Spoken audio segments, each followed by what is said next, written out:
My thoughts on the conference return to the Kohima epitaph of 1944.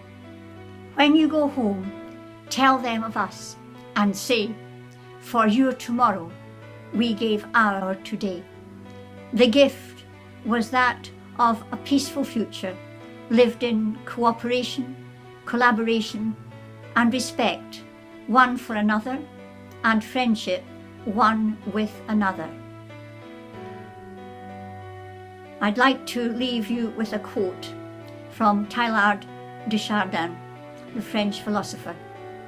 The world is round, so that friendship may encircle it.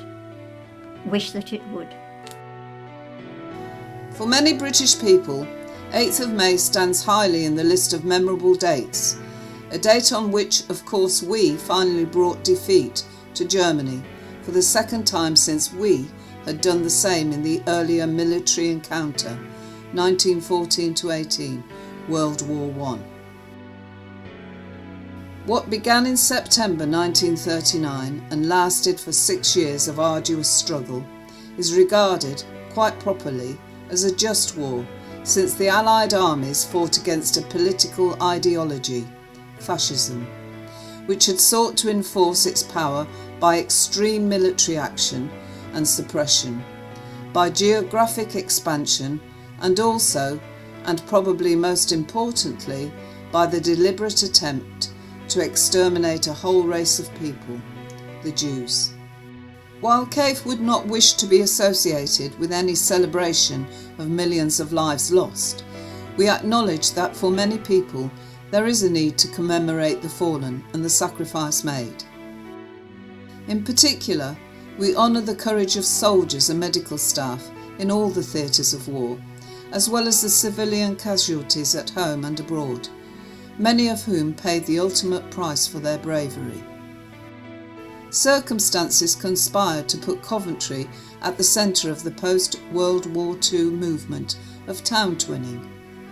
The incident of the Blitz in November 1940, which destroyed the Cathedral of St Michael and many other areas, industrial and domestic, focused world attention on the plight of the city, the courage and self-sacrifice, the death and destruction involved in the bombing and the aftermath.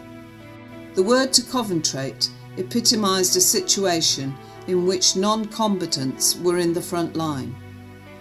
And in the eyes and minds of our friends and allies, Coventry took it on the chin and did not flinch, while the people were bloody but unbowed when Britain stood alone against the forces of Nazism.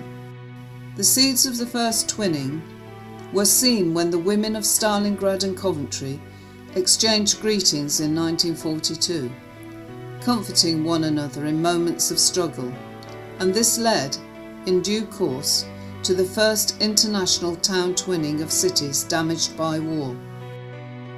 Out of that initiative, the Coventry Association for International Friendship eventually came into being.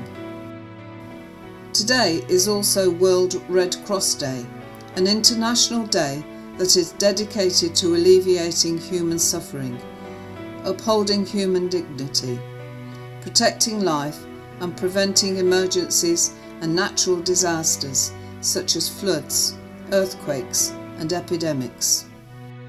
CAIF also wishes to use this occasion to reinforce our support for the fundamental principles recognised during World Red Cross Day, those of impartiality, humanity, independence, neutrality, voluntarism, universality and unity.